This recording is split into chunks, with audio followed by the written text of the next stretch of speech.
and you gonna murder this one and murder that one. Talking all that bullshit. I'ma put it to you like this, yo. This is for the nerds, this is for the brainiacs, this what we deserve. Go ahead and play it back, you ain't gonna touch me, you not gonna do nothing, you are not above me. I bet you wish you was me, I know it, I know.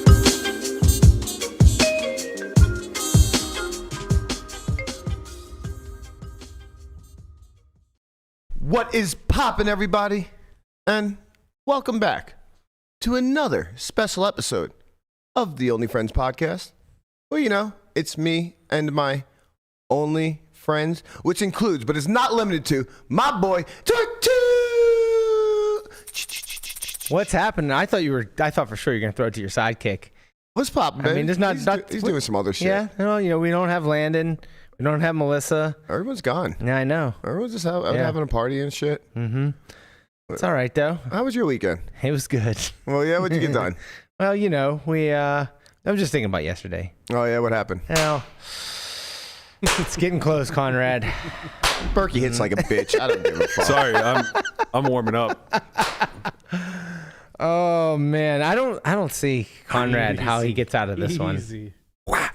I don't. Might have to get back in these streets to get some practice, Guap. You know what? How about this? I'll let you slap me right now, but if I win, I get 3-1 slaps. I'll let you slap me right now. Why would I ever do that? I don't know, just in case. Why would I ever do that? Because you have so much confidence. You said 13-4. 13-4, your team's gonna go. Well, yeah, but what is slapping you right now? You don't have to warm up. You can just slap me right now. I don't understand, man. I'm just saying, you could do it right now. Why don't I just want to slap you later with no extra risk? I mean, you could do it right now. You think you're going to win, just do it. Get it over with. You're not a very good bettor. There's a lot of gambling if you want to make going it enticing to me... I'm just trying to get some slaps in the back end. You know, if you want to make it enticing to me where you want to lay a price on the future slaps, like I get 3 to your 10 or something like that, I'd be interested. No, I'm just saying, you can slap me right this moment on the camera. A podcast, and if you I'm gonna slap you on the podcast anyway. But if you can do it right now at this moment. Yeah, but I don't want to do it right now. All right, be a at this puss. moment. What can I say, man? You have no faith in your team. You could have got it. Do it right now, but Conrad, you don't have any faith in your team. Conrad, if you're offering that I can slap you right now, and if I lose, then you get 3 slaps. But if I win, I still get to maintain my slap. Booked. No. I'm up for that. I was just like, you were just clapping over there like a little bitch. So I was like, I'm just you want to do it? We man. can get it done now, man. A lot of deflection. Get it done now, man. A lot of deflection going on here. I'm just ready. A lot of cope. A lot of cope. I love how you guys spin this. Like somebody gives a fuck. Bro, we don't gotta spin anything, man. I gotta tell you, the Steelers might finish 13-4. The loser no Berkey is here. It's looking real bad for you. They have a cupcake schedule. Well, they got a couple tough games. Name them. In Baltimore, in Seattle. You gotta play the Bengals again. You barely beat them this time. They play 2 teams with winning records right now, one of which is somehow the down bad 6-5 Colts. Oh, the Colts are actually... What's down bad about them? You are delusional, bro. The Colts, how are you going to say they're down bad? Yeah. They have their second-string quarterback in. Yeah, the Colts are playing well. They got Jonathan Taylor back. He looks great. So, yeah, they got the Colts. They got the in Seattle and in Baltimore. I mean, if they win all 3 of those games and the rest of the games, then they will go 13-4. They have the Colts at home. Baltimore could potentially be resting Week 18, but I hope that's not the case because we're still in contention. I was going to say, if we're 12-4, I don't think they're going to be resting anybody. Well, they might be at 10-6. At that point, maybe just saying true. like they got like 5 seed, they got a 5 seed, 6 seed, whatever. You're saying we already won the division. Right. We might be resting. Correct. Oh, we might. Yeah, that's true. That's very good point, Brian. We might. Well, we could be in contention for the number 1 seed at that point. So we're gonna have to play it out. Our listeners' ears are bleeding but they right might now. Be resting. They're absolutely bleeding. Bro. Are we still in the circa thing? No. The fucking Lions, man. What a trap. Yeah. 60% of the pool died on Thanksgiving. We had to take the Lions. We would have won this weekend too because we would have taken the Titans. Nikki and her goddamn Packers. Yeah. Yeah, I do kind of blame Nikki for this. Yeah, we have to blame Nikki. There's really nobody else to. I felt bad about it. We were talking like we were looking ahead. I guess 2 weeks or 2 picks ago, whenever we had to take Houston, we didn't have to take Houston, but I was like, yeah, like let's just take Houston now. Like I like them. They're playing well. And also, like, I really think we have a big gamble on Thanksgiving anyway that we're already locked into. Yeah. So, like, let's just take on a little variance now because we can't fade this Lions game, and I think the Packers look a lot better. Yeah. Like, you know, push comes to shove, I'd much rather have the Jordan Love Cowboys has been right playing. now. He's just every week he's been playing better and better. You know, it's wild. Everybody was saying how horrible he looked against the Steelers, and I thought, like, he looked pretty fucking good. That's right when he was starting to turn it around. Yeah, I thought he was throwing a really nice ball, and you know, don't get me wrong, like he missed some deep throws, and the defense played well. They put him under a lot of pressure, but he's got like some precision to him. He's a polished NFL quarterback, or he has the potential to be a polished NFL quarterback. I was gonna say Let's put it that way. unpolished. Very unpolished right now. Well, what I mean is mechanically, like he looks very polished. Yeah. Where like I look at a guy like. I don't think Kenny's a fair comparison, but what's his name in Carolina? Bryce Young? Bryce Young, yeah. He's just kind of like freestyling.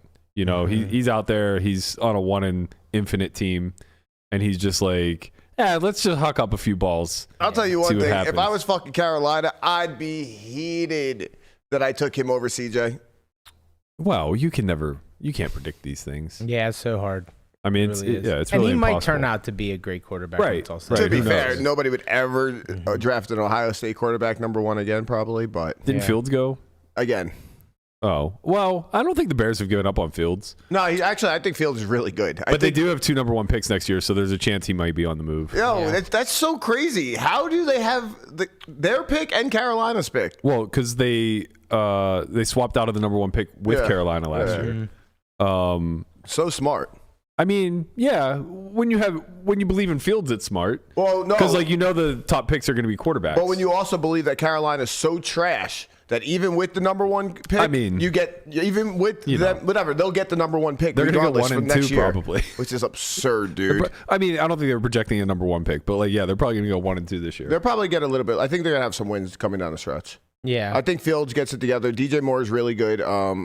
I think Deontay Foreman runs the ball very well, and their defense isn't the worst. Do they want to get it together? No, Deontay Foreman's hurt. Yeah, I know. But they got Herbert back and Roshan.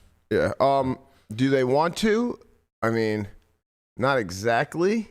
That's what I'm saying. But at the same time, I think it's like a battle between them and Arizona of who's trying to tank harder. Well, I don't think they're going to tank. That's the thing. I think Fields going to try to play his best. Yeah, he kind of has to. Exactly. I think Kyler's trying really hard too, but like they got blown out yesterday by the Rams. Was it Rams? Yeah, and the Rams certainly don't look great. I mean, they look a lot better with Kyron Williams. My God. Yeah. He's an animal. He's not hurt anymore. My God, he just ran over the. They have a wild amount of talent there for how poor of a team they've been the last 3 years. Since the Super Bowl. Yeah. They didn't really disband that much. You know, they lost a little bit on defense, but they maintained Stafford, they maintained Kupp. They brought in I can't pronounce his last name, the new Puka Nacua. Puka Nacua. You know who locked him down? He's who? Joey Porter Jr. Oh yeah. He's you know who locked a down? rookie, right? Yeah. Yeah. You know who locked down that idiot on Cincinnati yesterday? That idiot. Jamar Chase. Jamar Chase. Yeah. Didn't he have like 80 yards? You know who hasn't won a game since they disrespected the terrible towel? The Jaguars? No. No, they finally won one, but they went on a little skip. No, they're 8-3. Yeah. Wow, Fields was Browns. drafted 11th. Browns, that's right. Still. After the Browns only played one game since behind Zach time, Wilson. Brian. You saw what happened to DTR? He gone. Who the hell is DTR? The backup. Thomas Robinson. On Dorian. Yeah. Bring in Flacco, baby. Dorian. It's Flacco Robinson. time. Wait, he plays for the Jets? No. Oh, we got rid of Flacco? What the fuck? He was sitting on his couch. Yeah, Cleveland added him to their practice squad, and then DTR got hurt, and they had to put in PJ. Yep. And they said he's not the answer. Yeah, they're saying what happened to DTR? Concussion. It was a concussion. Yeah, he's in protocol. They're saying there's like no shot he'll play this week. He took a huge hit right like under the chin. That's what was supposed to happen versus I didn't us. know. Honestly, though, like, whoops. All things considered, and I know that this is Max Cope and the biggest Yinzer spin you're ever going to hear, but I'm going to say it anyway. I have to say, the Browns did us the biggest favor in maybe the history of Steelers football. Which is? Beating us 10-7 or 13-10, whatever the fuck that snoozer of a game was last week, was the straw that broke Matt Canada's back. Yeah. They couldn't take it anymore. They couldn't, right? They said, bro, we threw for 108 yards, 0 pass attempts down the middle of the field versus these down bad Browns. You're fucking out. That was the first time the Steelers fired a head coach or a coordinator in season 1941. You want to know the guy who World War II? You want to know what who it was in 1941? Bill Parcells. No, he wasn't.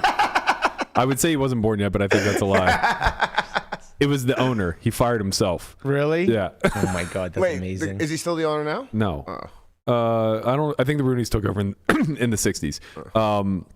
But to finish that point, they get Canada out, who, you know, everybody's been grumbling like, this is as much of a Pickett problem as it is a Canada problem, and, you know, the offense has issues, and Najee sucks, and the run game is terrible. By the way, Najee, my God. fucking Jerome Bettis Jr. out there. They get rid of Canada. They give it to the offensive coordinators, who, by the way, rumor was that they were not allowed to sit in game planning meetings. Canada was solo. He would not bring in his quarterback coach or his offensive assistant. Jesus Christ. So they cut the head off the snake. 441 yards Yeah, yesterday. it was the first time they had over 400 yards since 2020, I believe. Yep, 58 games. Yeah, and they still 0 times in Matt Canada's score tenure. 16 points. Well, 23. They You forgot. only need 16 when their team scores 10. It was 23. They forgot to challenge a fucking touchdown. It's true. They shot themselves in the foot. It is That true. was very unlucky. And but that fucked me in my underdog, but we'll get to that later. We'll get to the underdogs at the end of the show. So we'll reserve a little bit of football for that time period. We got a fun show for you guys today. Unfortunately, it doesn't look like Pads is going to be joining us. Such is the life of poker players. He is unresponsive. No one knows where he's at. My guy is probably dealing with a little bit of time change since he got over here to America. What are we, -9 hours? Something like that? From London? Yes, London? -9. Yes. Because that's -6 from New York. So. Yeah, but he actually might have been in Vancouver, so there wouldn't be a time change if that were true. Right. In any event, we're going to try to get him on later this week. We got a lot to catch up on. A lot of Game of Gold. I believe we have 2 episodes to catch up on since we last spoke. And they were spicy, or at least one was. Okay, tell me, which one? I'm interested. Friday. Okay, not today's. No. Okay, good. I agree. My God. Today was like, just a filler episode. Today was the most anticlimactic episode that I think we've watched so far. Yeah, it was definitely a filler. It was, if they would have put this as the second episode, I'd be out. Yeah, I get. I will say that it's weird because nothing happened today, but I feel like Maria became more of a hero character She shined today, baby. in today's episode Yeah. than she had been in the past. She got the fucking shine talking to Jungleman. I don't think I've seen a single player the entire episode, or not the episode. Sorry, I don't think I've seen a player the entire show over, what is this, 8 episodes now? Yep. Yeah. 8 or 9. 8. I don't think I've seen a single player as confident throughout the entire show as she was against Kaina. Yeah, it's. Oh, that's it. Yeah. I'm trying to It think. was wild, man. I watched both episodes, Fridays and Mondays today, back to back. So it's just one big episode to me. Right, yeah, So yeah. but yeah, so she played Kaina in the second episode. Yeah, she played, Jungle. She played Jungle Jungle and first, Kaina. and then Jungle. Kaina. Right. And she showed like so much like what do you call that? So much swag playing Jungle. Yeah. Swag's the right word, because like she was like, man, fuck this guy. I'm just gonna talk shit, try to like bring the playing level down kind of. And It's kind of strange because I get what she was. I get what the purpose behind it was, and I think it's sharp.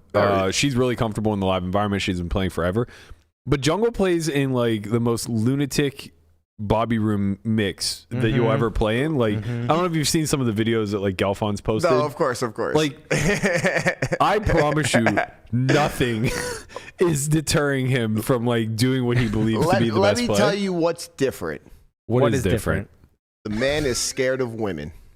I think that was just a bit. It is a bit, but there's probably a little bit of truth behind this. Albeit it's it's a bit, but it's easier to run a bit when there's a little bit of truth. A little bit of truth that Kind you of like can poke kind of like the Taylor Swift bit. You know? Uh, It's easier to run that bit when it's like 90% of it's true. bro,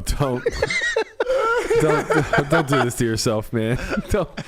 You don't need to self-report. We're letting you off the hook today, man. Chill out, bro. I think that so the thing is, like, it's obviously a bit, and if you're unsure of it, Guap, if you have 5 seconds at any point where you can find the jungle strip poker thing, that would just be fucking phenomenal. Last night's episode or Friday? No. It's just on the internet. Just search Jungleman strip poker. It'll pop up somewhere. He did this like weird Vanilla Sky fucking video that Marley actually spoofed in a very hilarious way. But yeah, anyway, I don't think he's scared of girls. When the last time he was in town, I shouldn't say that. The last time I saw him in town, he hit me up. He's like, "Hey, let's grab a drink or whatever and shoot the shit for a few minutes." I was like, "Okay, cool." So I go meet him at MGM at like one of the lobby bars, and he's like, "All right, I only have 30 minutes. I have a Tinder date right after this." Like, his very matter of fact voice. And I look at him, and he's wearing like this blazer jacket with like stars, and like it looks like something a magician would wear. And I'm like, is this the first date swag? Like, what do we got going on here? But he was very methodical about it. Like, it was clear he had put some thought and time and dedication into what was going to happen on this first date. Just a very, very intriguing individual. He seems very methodical about everything he does, in a way. Yeah, I feel like he is...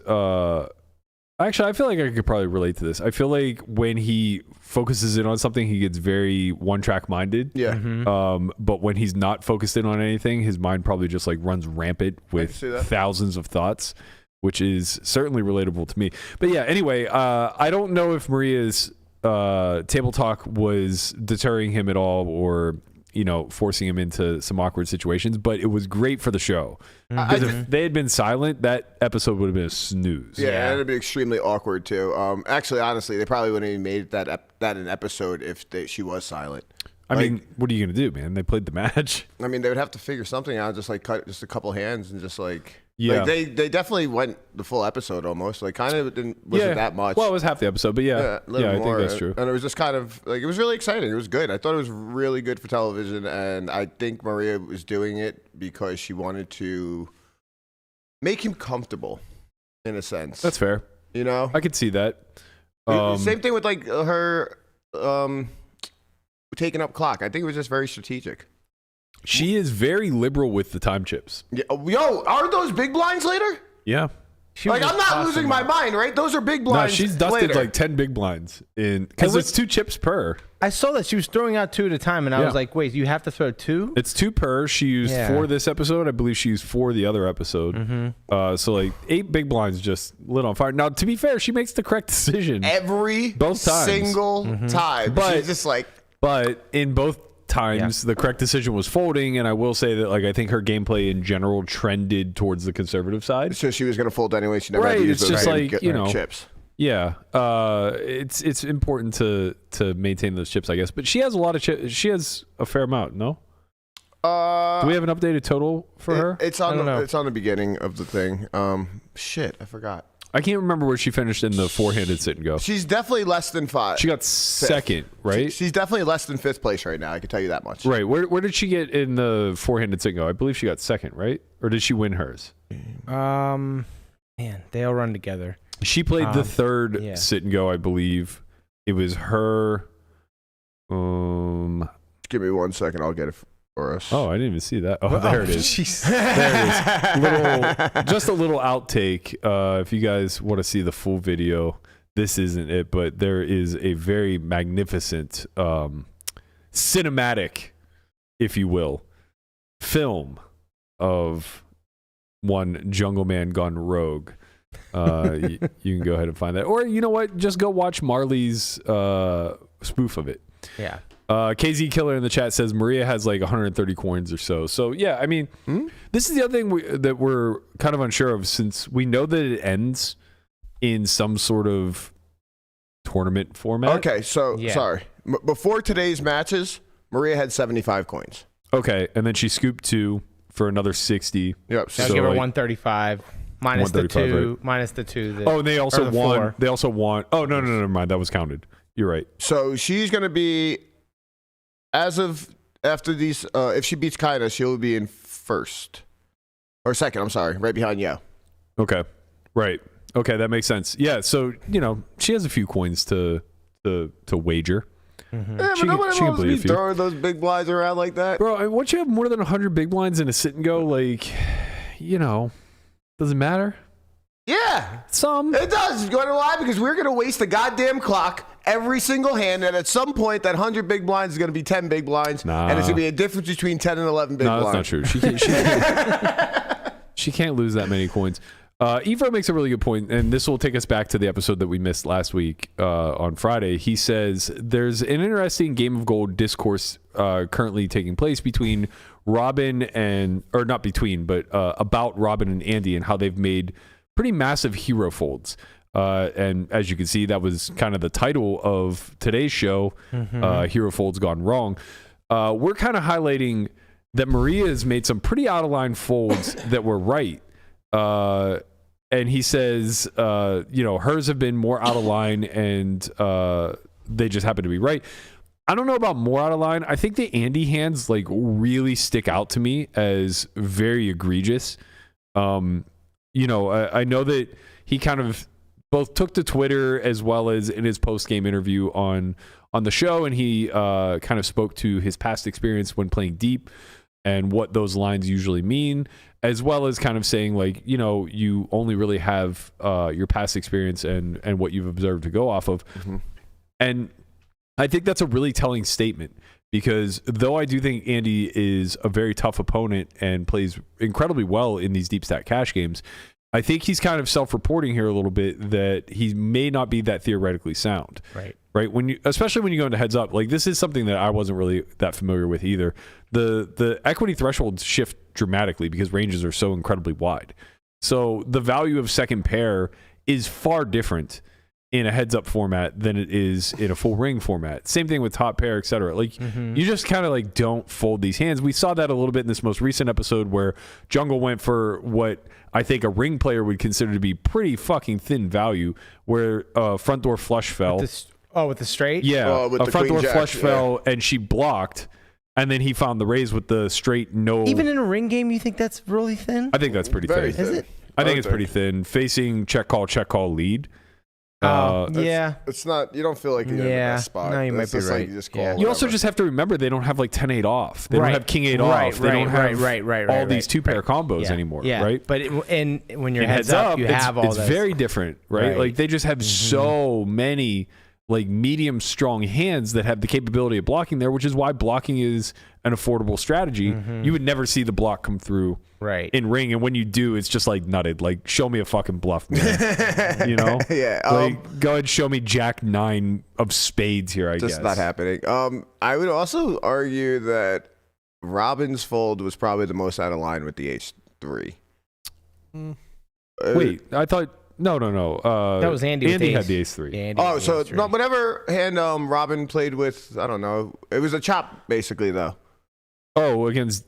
Maria. It was against Maria, right? Okay, so Robin... First of all, Robin folded top pair versus D-Negs, where D-Negs was repping a straight with the queen. It was a weird hand. I don't exactly recall the entire board texture, but Robin had an auto call. Oh, he had a 9 for the low end of the straight. Oh, yeah. And Daniel was repping an ace. Yeah. So basically, Robin put himself in a spot to just be folding range. Yeah, just all folds. Right? Because, it was the final run out ended up being King, Queen, Jack 10, X. Yeah. And Robin had King 9. Right. Yep. And Daniel, it was just a button versus big blind spot. So Daniel, I can't remember if he bet, check, bet, or check, bet, whatever. Anyway, Daniel put in 2 aggressive streets. And on the river, facing I don't know, 3/4 pot or something like that, Robin found a fold with the ass end of the straight. And it's important to explain how exploitative that deviation actually is. And the easiest way to conceptualize it is that if you fold a 9 on a 4-liner like that, your only continues then are the nuts. Right. Right? So you're basically folding range in a spot where like 2 pairs are supposed to call, sets are supposed to call, 9's pure call. Like 9X just never folds in this spot. It's not like it's a mix. You know? 9s don't just pure call. They high five before calling. Right. Hey, D-Nex, give me a high five. Right. Now, don't get me wrong. Like, of the 9s, you'd prefer not to have... Well, actually, it doesn't even matter. I was going to say you prefer not to have the king because... no, it does kind of matter a little bit. You want him to have a king and just like... Well, you want him to have like king, queen and go for thin value. Yeah. Which is very feasible, right? So like when you remove the king, it's a little bit tougher because he's not going to bet a hand like Jack 10 for value. Yeah. But he might bet a hand like king, queen or king 10 for value. Yep. In any event, like that's not enough to lean you into a fold. Robin was very... either confused or trusting of his read of the situation that Daniel's table talk meant that he just had the nuts. And, he had one pulled over on him. I'm not sure what the big fold was. It was against like a Maria. chop pot, ace, paired board. This is still in the four-handed sit and go? Yes. Yeah, because he didn't play her heads up, right? Yeah. It was like ace 4, king, or ace 4, queen 4. I don't know. It was something along those lines. It was blind versus blind. It was do like remember ace this. deuce versus ace 3 or something like that. And he she just value bet and he mucked. Yeah, he just found a fold. Yeah, I do recall that. Yeah, so it's one of those things where we're seeing a lot. This is what I kind of like want to steer the conversation towards is not like why these are big errors. Or why they're terrible people for making these folds, because like I don't believe that to be true. Right. I actually think what we're witnessing, and I think the game show aspect of it is allowing it to be highlighted a little bit more, is how broken theory gets in environments where very few, if any, are actually playing theoretically sound. Right. So Maria isn't going to make too many exploitable folds in these heads up games, although. She folded the queen versus Charlie, which is obviously a huge no-no. But she later said that, how does he ever make that bet without a queen? So she's basically saying he's not capable of bluffing there, which I think is a little bit undermining to Charlie. I would assume Charlie's reasonably balanced there. He might still be under bluffing slightly, but probably not enough to fold trips. Maria's disrespectful the way she's folding these hands to these people. Absolutely disrespectful. This man can't bluff. Fuck you. Yeah. Huh. Well, I think the 10-8 I think the 10-8 fold versus jungle is very reasonable. No, that's fine. Yeah. I didn't the hand probably calls with a club a lot and then folds She without had the one. club too. She did have a club. Yeah. But I don't think it's ever really a pure call. Yeah. You're just beaten by a lot of hands. So, like she hasn't really put herself way, way out on line. No, the ace king versus yo was fucking wild. I don't know. Like we should that check back. That check back is probably as strange as the trip queen's fold. You're just leaving I think she had like 8 big blinds behind. You're probably leaving like 6.5 big blinds of value by checking back in that spot. Maybe slightly less because he might not be able to call at 65% rate with worse, but it's got to be pretty fucking close, man. She's making money no matter what. That's what we're saying. Printing for sure. Exactly. For sure, she's printing. She should literally never be beaten from a bet check line. Like probably 0%. You're probably going to see a worse king or a queen there 99% of the time, and this happened to be the 1% where you had an ace or where you had aces.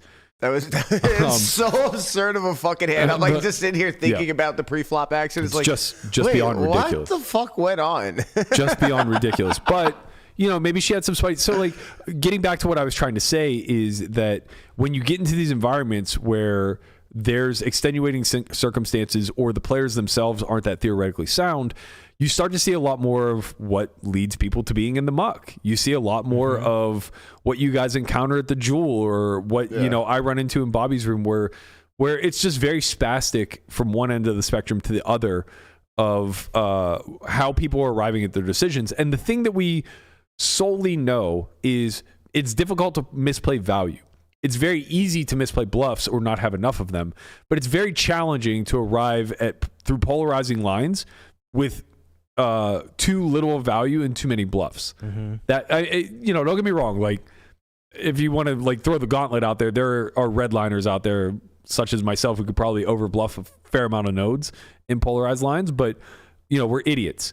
We're just maniacs that are trusting on the human desire to like be risk averse.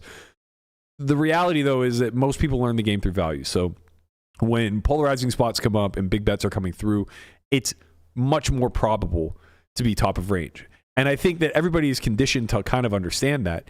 So now you add in the additional pressure of the team element, the additional pressure of the game show element, the additional pressure of it being a hyper turbo, and each decision carrying like such magnitude that it might be the difference between life or death. Yeah. As far as this game is concerned, you start to see a lot of fucking deviating.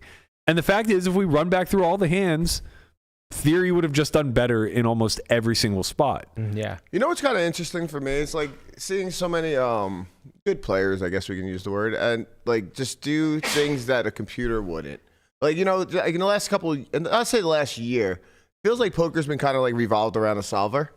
Yeah. And like all the talk about poker is just like solve this, solve that, and then we come and watch this, and it's like, It's like street poker. Fucking live street poker. This is what I'm here for. Right. And I love this shit. It's like me versus you, wits and wagers kind of deal. And it's not like, what would the computer do here? What would the solver do? It's just like, I don't think you have it, call, or I think you have it, fold. Yeah. Right. There's a lot of freestyling. Freestyling, field poker, right. I've enjoyed it a lot. Like, I think the freestyle and field poker is just like, it's great for TV, man, and it's great for poker in general. Like, bringing that back brings poker back.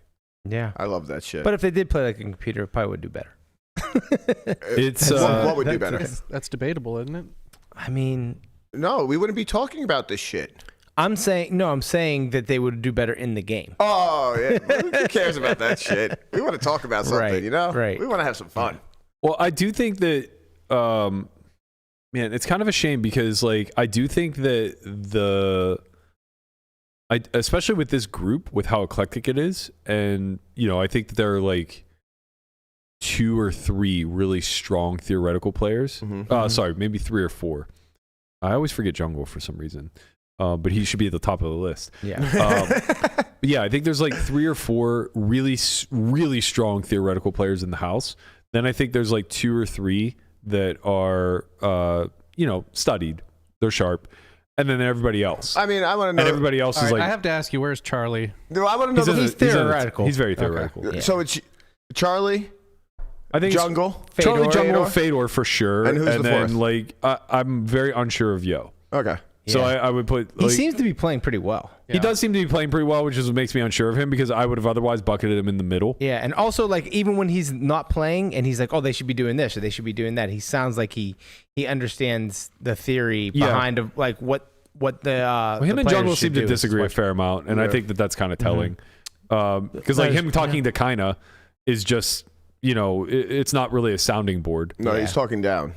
Well, it's not that he's talking down. Not talking down, but like he's trying to coach in a way. Yeah, he's trying to basically divulge his strategy to her so that she can play better whenever her matches come up. But yeah, I would say that like there's 3 or 4 that are really sound. Then there's that middle tier that's like you're gonna have like probably Yo in that arena, Maria, Robin. Josh isn't theoretical at all. Yeah, Josh is a freestyle guy. No, I was sorry, not saying theoretical. I was just saying the middle tier of the game. No, I'm not talking about I get the it. game. Yeah, I understand. Like when it comes to like understanding theory and stuff like that, like I don't know how much Andy even fits into the middle because like maybe he studies it, maybe he gets it, but like he's so heavily exploitative that if you're not applying it, it doesn't really matter. Well, that's a product of his environment, right? Because he's playing so much cash. For sure. Like no one should ever be criticized at being very good at beating the game that you play the most. Yeah. And I think that that's one big narrative that has been very falsely pushed throughout our community as a whole is that there's no room for the guy who has just gotten to be the absolute best at navigating the games that he gets to play day in and day out. Right? Like, we used to worship that. And when you look at mixed game guys, that's exactly what they are.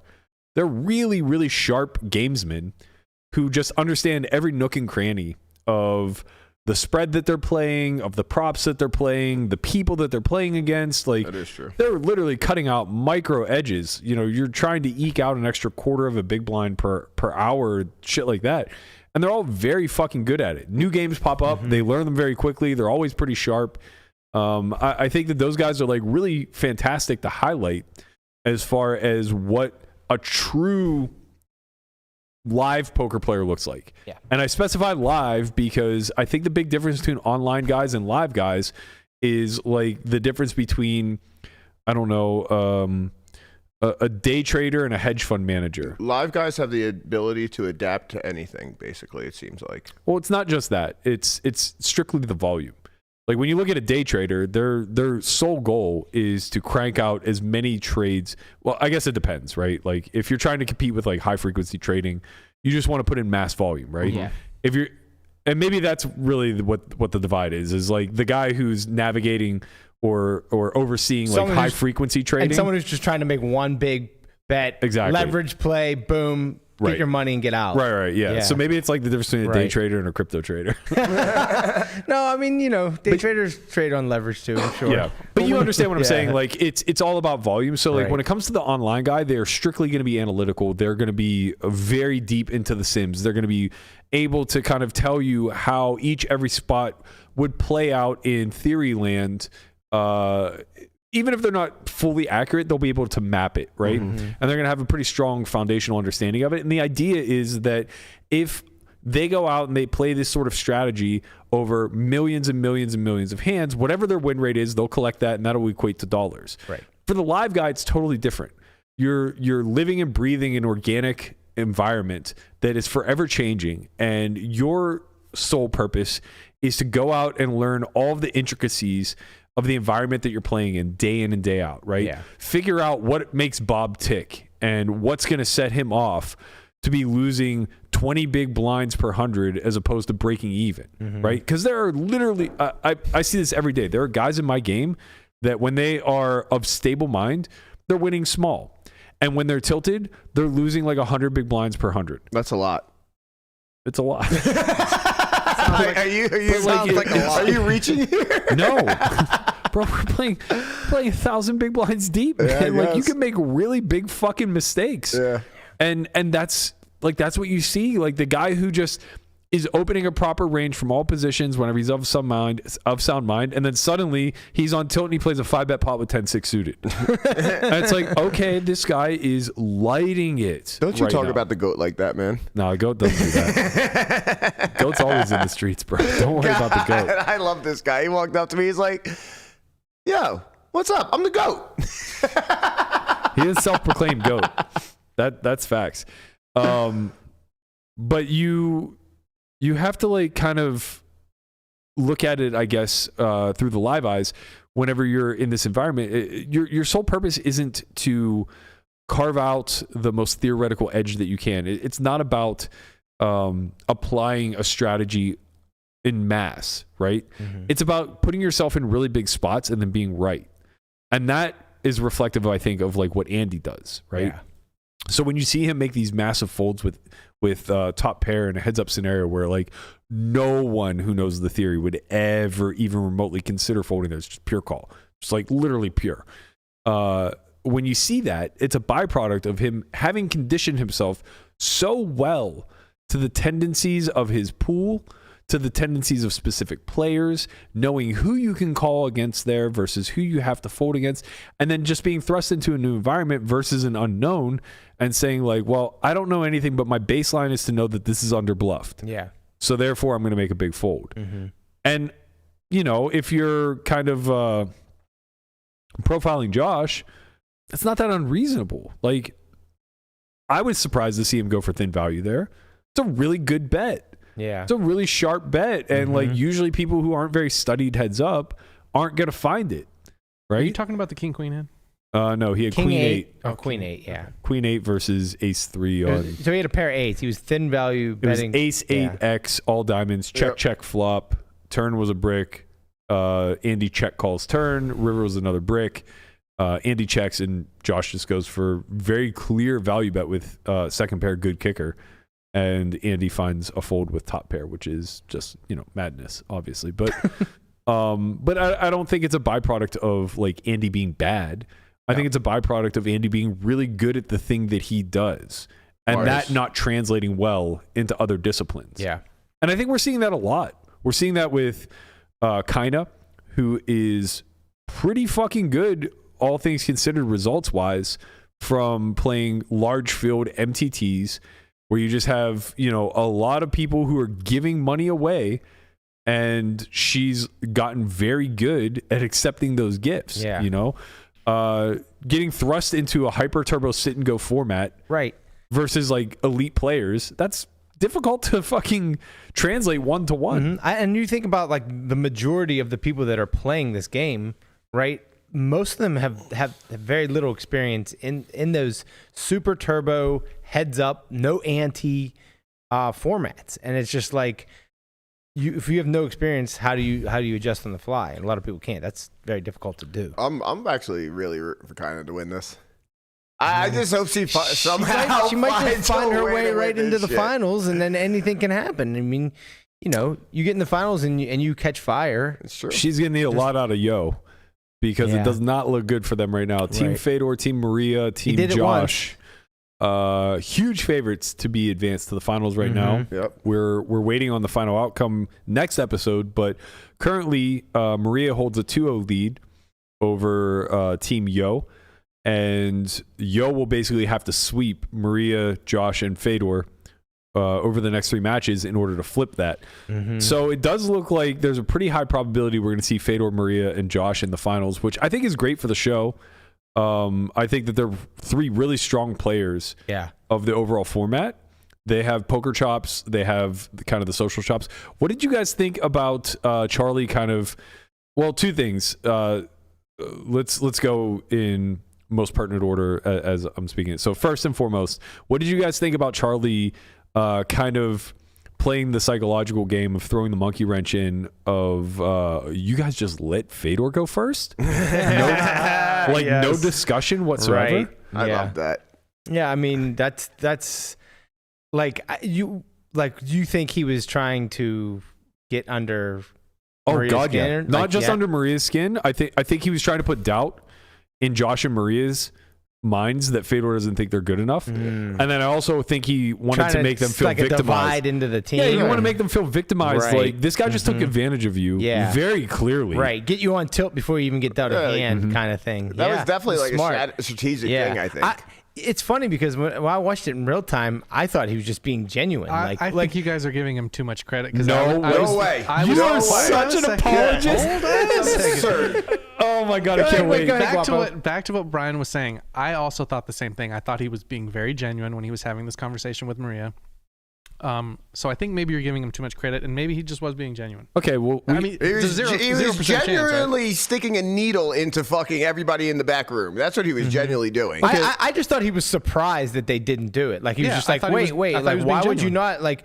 You do understand that like it's such an advantage to go first. Why would he be surprised when it's so obvious that there's advantages to going first? I'm saying he was surprised that he found it so there was such a. Yeah, he should be surprised. What are you talking about? Why would he not be surprised? Right. Because the surprise in and of itself implies that the people who allowed it to happen are dumb. Yes. I think that's where you're reaching. Well, No, I it's don't think not. it's reaching at all. And I think that's what it's like. It's he might not be saying that. It's but- implied. Yes. Right? Because you're basically saying, like, how dumb are you? It's such an advantage to go first. How could you not force a flip? And the Right, second that's that what I'm they saying. But that's not surprise. That's a needle. criticism. Yeah. And what I think is he wants like them in the back room to be like, wait, why Exactly. the fuck did we let him go first? Yeah, he wants to make them feel like a victim. Which you did see with Josh immediately after. He's like, I think we made a big mistake. If he didn't want them to feel any sort of way, he would have just said like, "Oh, that's an interesting choice." Oh, like what maybe. Fedor does about every hand. Exactly, 100%, bro. That's interesting. Every time someone does something and Fedor goes, interesting. Yeah. That's just code for terrible. Right. No, 100%. great. I did notice that. I was reading, I sent Landon one of Pad's reviews, and I go, let's decode this tweet. And I went through every adjective, and I just changed it to whatever the negative pejorative is. That's so good. This is what he really means. That's so good. This guy's interesting. It's like, No. you mean he sucks? No, I definitely Love noticed it. with Fedor every time he said, interesting. It's like, oh, you're just such a nice guy and you don't want to Yeah. say. Honestly, I've been really enjoying Fedor's criticism of hands, or like his lack thereof, kind of. I think Fedor's been a really good character. Yeah. I was a little confused by his tweet saying that, like, you know, he really enjoyed the game and like poured his emotions into it. I haven't seen any. Like, if this is what an emotional German looks like, they need a fucking class. The closest to emotional he got is whenever they won, won Josh's match. He like rubbed Maria on the back for a second. No. He had a moment of jumping. He did have a moment of jumping. did a couple He times. did yeah. jump a couple times. Okay. I think we see a character from him, though. I mean, we see like a shred of personality. Yeah, I All agree. right, well, that's a lot to ask for a fucking German, all right? What do you want, man? I get it. You want him to cry? They don't do that. Yeah, I mean, I understand. We can talk a little bit about the strategy between going first or not, because both Pads and Fedor seem to disagree about the advantages to going first. But prior to getting into that, the other thing I wanted to talk about with Charlie, which I think will prove my point that he was playing the psychological game and kind of disprove what Guapo's saying. He went on Negreanu's podcast, that podcast, and D-Negs asked him why he told Maria that he had watched hours of her play prior to their match. Like, didn't he feel like that was kind of tipping his hand, that, you know, he had studied her strategy, yada, yada, yada. And Charlie just immediately said, I was lying. Yeah, I didn't watch anything. Yeah, of course. I kind of felt that. Which was I his knew, release. I was positive. Yeah. Positive that he was lying whenever he said that in the moment. I'm like, he's not going to go watch like 9-handed live at the bike footage. You're just trying to throw a monkey wrench into someone's thoughts. You do it all the time. Yeah. Or I shouldn't say you do it all the time, but like, it's such a sharp strategy to just be like, oh, I know will make her feel a little less secure. I'm going to tell her that I have hours of footage on her. Yeah, it's either like if you want to make That's somebody. funny. It's like in poker, like when you make a fold. Let's say. It's nice to see he wore his outfit. Yeah. Like if Dressed you- up for the He pod. does look good. Let's say you bluff and somebody folds, and either you want to make them feel You wanna insecure manipulate one way or or the secure. other. Whatever Yeah. the situation is, you're gonna do that. So if you want them to fucking make it feel insecure, you flip over your hand.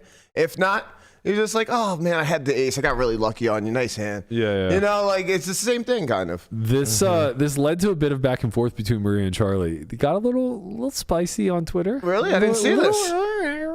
Just a little smidge. I want to see this. In the most cordial way. Of course. Like, in the most cordial way, but it was definitely like, if they weren't mincing words, we would have saw a little fuck you attitude here.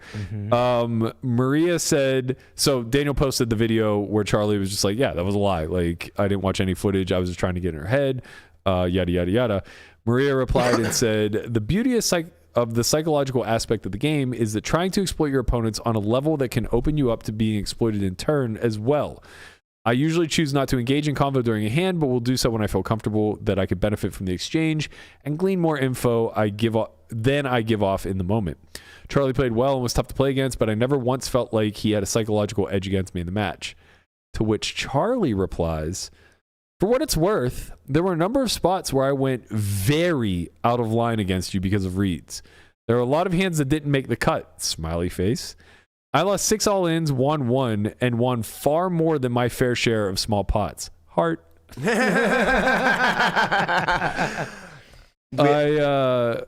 have a reply? No, that's kind of where it ended. Okay. I tend to I hate to do it, man. I've been doing it this whole time, but Don't I do tend it. to lean Charlie here. Oh, I think man. he's right. Just with the style that Maria took to these heads-up matches in general against tough players, like being conservative, overfolding, shit like that. Unless like she truly had a read on the trip queen's hand, in which case then all bets are off and I'm on Team Maria here. Like if she just basically said like, yeah, I saw like his fucking, you know, Adam's apple twitch or some shit like that, and I just knew he had trip queens there because His I've penis seen. got hard. Yeah, like I heard his dick hit the table. Like I just knew he had trip queens. then I'm on board. Like I'll say like he probably didn't have much of a psychological edge, but I do think that like from what was shown and kind of also like what's being said, and this might not even have anything to do with psychology. It could just be like levels of experience of heads up. Mm-hmm. I would imagine that Charlie was only even in that match because he was redlining to death. And in heads up, like if you're really redlining someone to death, either it's a byproduct of them, it could just be distribution, of course. Yeah. But if it's not distribution, then it's a byproduct of them either massively overfolding or you like kind of leveraging the fact that they overfold a little bit with huge deviations. Yeah, I mean, right, just like finding the exact nodes that they overfold and then just pressing on them with blank cards. Yeah, Efro does say something that makes a lot of sense. She did say she was calling with the queens. She did say that. I don't know how true it is because after she won the match or lost the match, she lost the match. After she lost the match, she ran back and basically said, like, I knew it. There's no way he got there without trip queens. Yeah, but it's still at the same time, she was just like, saying she just has the hand, just put it in. Yeah, call. Like, yeah, but like her saying in game that she's going to call with queens or with trip queens there is more of saving face, I think, than like going back to your team. And I don't know though because they're both results oriented. Yeah. Right? Agreed. One is you don't know what he had and you folded a really strong hand. So obviously the cope there is like, I'm never folding that hand. I made a mistake. And then you find out find out you were right. And it's just a double down of like, I fucking knew it. Like, and this is no slight against Maria. I think we're all guilty of this. Like, no, of course. For sure, this is my toxic trait of not being able to compartmentalize like what I was truly thinking with what I know after the fact once the results have come in. Yeah. It's almost impossible to put yourself back in that moment. Yeah. And not replace whatever you were thinking with what you know now, So it really is impossible to say. It's been fascinating. Do you still think Charlie was just being nice with asking why they didn't flip? Look, I'm the glass half full guy. I give Charlie credit, man. Yeah, he still purist. thinks it's 99% have we Jack taught Fuller you was nothing? straight up. It's like we taught you nothing. Also, Robbie J. Lou, innocent. You and the guy that's in my fucking Twitter mentions can start a campaign about it, all right? All right. He just has this sign that says, give back the money, Garrett. Robbie's free innocent. Like, it's absurd. You guys are purists. I don't know what's wrong with you people. I don't know if purist is the right word, but what would purist mean? Purist means that like any systems or traditions that you believe in, you don't want them to change. Yeah. You're more so just saying that like he believes in people. Yes, okay. He believes in the best in people. You believe in the best in people. He's an optimist. All right, that's what I'm looking for. It's a real pity. It's not going to get you very far in this world. Not a lot of optimism left, buddy. Where do we want to go to from here? There was something I stuck a pin in that I wanted to go back. About the order of the way things were being picked. Yeah. What do you guys think about the strategy as far as going first through third? I know that we kind of arrived emphatically that like first is just a pretty big advantage last week. I don't understand how there was a conversation for anything else. Well, both Pads and Fedor are like now. To be fair, I think Fedor is kind of coping a bit just here. Saving face. Well, we don't know what the end results are, but I do think that there's a little bit of him kind of just being because in this thread. Somebody kind of replies and says like, look, man, it's a game show. Like all bets are off. And he goes, yeah, but I have some like moral lines that I wouldn't want to cross. And he kind of implies like manipulating his teammates are one of them. Man, I'm the exact opposite. It's a game. It's a game. This is so crazy to me because like you play poker. You could make these arguments in poker, and I always make the counter of like, nope, I'm way more willing to do what best benefits everybody in order to thrive, survive, and advance the environment than I am to just like get in there and say like, no, I can earn X amount extra by doing these shitty things and just like driving the game to zero. But in a game show that has a final endpoint, right? It's already a zero-sum game to begin with, but it also has a finality to it. Like there's no long-term here. You get one of one iteration, right? And your sole purpose is to win it. Yeah. Like in that particular instance, there's no morality. Right, like, of course not. If Jungle would have told me to be quiet in the middle of hand, I would have like got up and started applauding. Like no fucking way. There's no etiquette anymore. There is no moral. Like anything. And this is like what I've been speaking to the whole time. It's crazy to me that they don't consider and weigh the value of like who's earning the coins, who's not earning the coins, who has the opportunity to earn the coins, what's the EV of all this stuff. Like I was kind of saying earlier, if on Yo's team they were at like a huge debate at who got to go first, the biggest leverage that Yo could have used in his favor is I'll go second both days. I don't care what you guys do. Yeah. Because kind of going first is huge. Like it's hugely advantageous to everybody on that collective team and anybody else who potentially makes the finals, because it's not that, you know, kind is terrible or anything like that, but she's like clearly one of the weaker players. So her getting extra big blinds in the finale is nowhere near as dangerous as Fedor getting extra big blinds. Yeah, jungle. Right. Or jungle. case. Or, yeah. And then you also have to consider like who they're playing against, right? So it's like if you expect kind of to go out there and like lose 40% of the time, well, who's the person that she's going to be up against that gets those coins 60% of the time? Quite honestly, I think anybody that's saying going first isn't that big of a difference is absolutely out of their fucking mind and lying to themselves. Because if you just sweep, your teammates don't get a chance to play and they move on. And guess what happens when they move on? They're going to have less big blinds than you by a fucking ton. So there was a good back and forth between Pads and Charlie, and I just feel like they're not saying the obvious thing. So Pads said there's 3 clear reasons why Charlie and Fedor should have went last in their team's lineup for Game of Gold. Going first and even second is going to be a big disadvantage for the team EV. Anybody can work out why. Get all 3 and win a prize. I think that the problem with that is, or the problem with that statement is that he's not wrong. For team's sake, you always want the strongest player to anchor. Yeah. So this is kind of manipulated, a manipulative tweet, because yes, for team EV sake, always want your strongest player to go third. Right. It's not a team game. No, Yeah, exactly. That's no one should thing. give a shit about the team EV. It's not, at no point has this been a team game. Correct. So Charlie replied, it might be slightly better for Team EV, but the incentives aren't strong enough to justify the sacrifice for the individual. The reasonable response is to flip if we're treating everybody as equals. Now, that's kind of a telling tweet in and of itself, because he's obviously acknowledging that going first carries big benefits, right?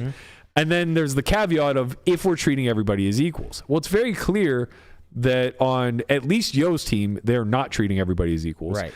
And kind of unspokenly, same with Fedor's team. Yeah. Right? Like, maybe you want to give the implication that everybody's equal. This is how you socially engineer if you're in Fedor's shoes. You want everyone to kind of believe we're on level playing field, but the truth of the matter is he went first and second. And he navigated a scenario where like he's in a pretty high EV spot to earn coins himself, which is pretty fucking important. Yeah. Now, it didn't work out in his favor. He lost match 1 whenever he went first. And Maria might sweep now match 2, which is going to be at his detriment. I think he could have argued pretty strongly to go first again. There was that back and forth between he and Maria, and he very quickly kind of buckled. Yeah. And I think that was that's large in part to Charlie. I think Charlie pointing out to everybody openly, like, this guy is taking advantage of you all. Mm-hmm. You should have flipped. I think that like got into everyone's heads, and Fedor doesn't want to be like, quote unquote, voted off the island. Right. But I think for his sake, he needs to recognize that there are no allies at this point. If they sweep, they're in the finals, and now everyone's your enemy anyway. And if they don't sweep, then there's a third round where you're certainly going to labor to go first there. Oh, maybe not. Maybe you would go last in that scenario. Now it's a little different because now you're facing elimination, right? That would be so what I would. Now you want the highest team. No. You're not facing elimination. They're guaranteed. Sorry, there is no third match because they won their first round. Oh, right. Yeah. So my apologies. You're right. If I were him, I would be arguing like, look, both you and Josh won coins in the first round, and I didn't. I should get first cracks at this from an equality standpoint. Like, yeah. And it's easy to paint that argument because people don't think theoretically, they think practically. Mm-hmm. So practically speaking, Fedor has been quote unquote slighted the most because he's the only one who hasn't earned coins. But theoretically speaking, he's had the highest opportunity to earn coins. Right.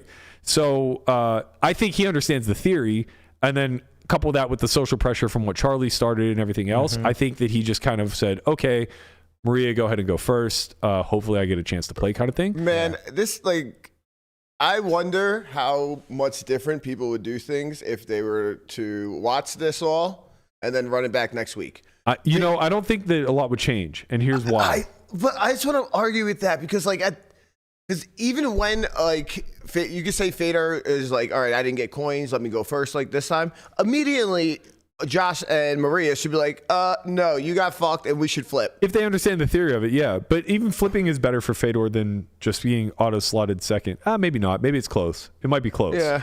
But the reason why I don't think much would change if they ran it back, and I think this doubles down on what Fedor was saying in that tweet thread, is that everybody on the show knows each other outside of the show. It's not like Survivor or Big Brother where you're just thrust into a scenario with 20 strangers. Yeah, I mean, these are your peers. Yo's the only one with the cash game. Nobody cares. You're invited to tournaments, the man. thing, like Maria and Fedor are friends outside of this show. No, of course. If he just dicks her over, like, and then tries to explain it away, is like this is something that it's so funny because I consider myself to be like a relatively generous person with my friends and stuff like that, but I absolutely would dick someone over in this spot. 100%. I was thinking about if we were actually to play this, I would like, I'm so never taking Berkey. I would never, unless I was doing it to manipulate a situation where I was going to fuck you. Yeah. Correct. Where I was absolutely going to ruin you, and I would already have that planned. Right, correct. So it's like, I think about it, and it's like, if I were in his shoes and, somebody them friends with casually or whatever, maybe more so casually, like she was dating Reiner for a while, so I'm sure that like, she's relatively close to Fedor. So yeah, if like, let's say Nick Howard is on the show and he and I end up on the same team together, like, oh yeah, I wouldn't even hesitate. Not even. Neither would he. That's the thing, though. That's the other thing, though. Is I know that he wouldn't. Yeah. Right. But in this scenario, I think that Fedor understands that Maria would be equitable with him. He's like free rolling. But the in a way. But the part is like, man, I'd be so disappointed in you, and if we were on the same team and you didn't take a shot, like I salute the chance of playing the game. That's kind of like what it comes down to is like recognizing that, like just recognizing it for what it. I think there's too much conflation. Jungle went through this too, where he was like tweeting about how there are just codes of ethics in life that you don't cross, and that doesn't give you an excuse to do it within the constructs of this game. And I just wholeheartedly disagree. I disagree so much. I think this is a sandbox, right? Like you just get to play in bounds as far as like whatever the game rules allow without any hurt feelings. Exactly. And I think about like that's in poker in general. Actually, we had Big Zeus, shout out to Zeus. He had his 40th birthday this weekend. We all played Werewolves on Saturday night, and I realized that like I don't like playing that game with friends. Yeah, like I don't want to play with friends anymore because I went home and I had like a bad taste in my mouth where I was like, I don't think anybody likes playing the game with me. And I get it. I understand why. Yeah, because we're cutthroat. We're going to try to win. It's not about just like trying to win. I don't care about winning or losing, really. I care about playing optimally. Yeah, but that's also trying to win.